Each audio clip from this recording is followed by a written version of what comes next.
Hey everybody, good Saturday morning, top of the morning to you. Hope you're doing well this morning. Hope your family's doing good. Hope the next year is going to be just the best year of your entire life.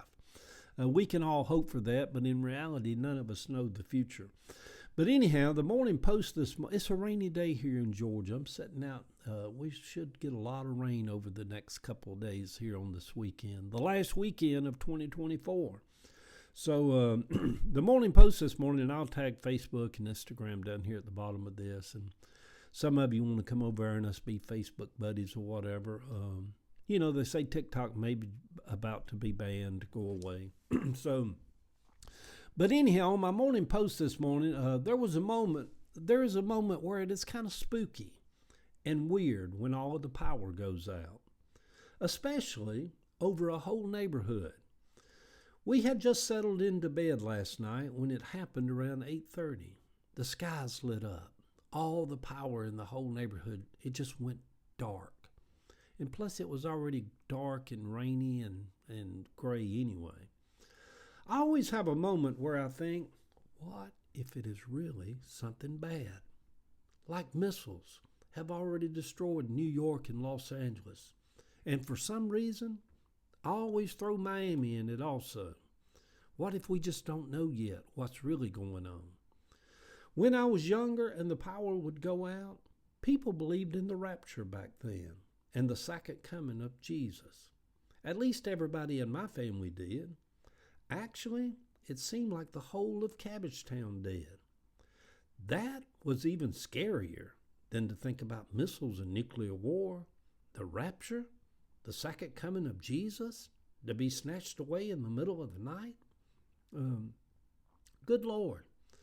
And thinking that missiles would have destroyed New York and Los Angeles, and God help the people of Miami when that day happens.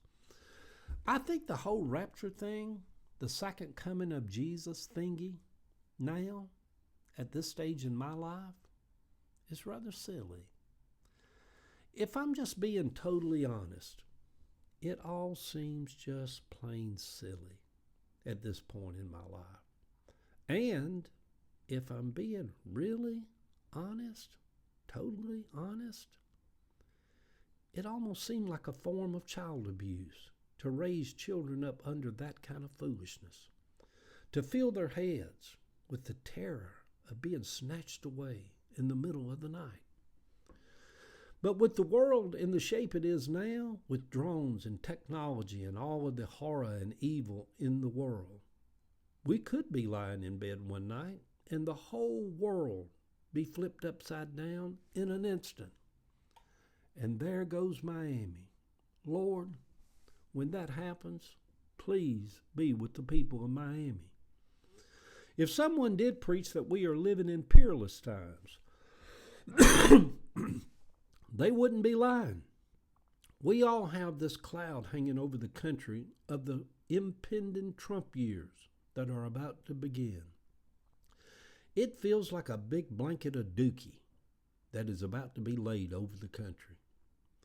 He is already telling us, the Americans, that we should fear and hate, and his supporters will easily hate the ones he tells them to.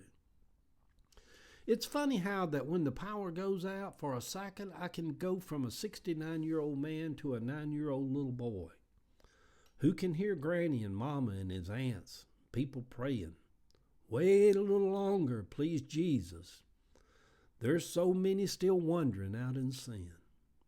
Anyway, they were off only for a couple of hours. By then, Ava and I were sound asleep.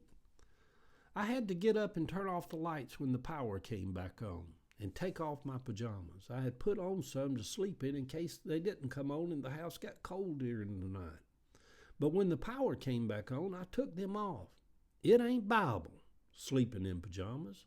If God wanted us to sleep in pajamas, we would have been born with a pair of pajamas on us.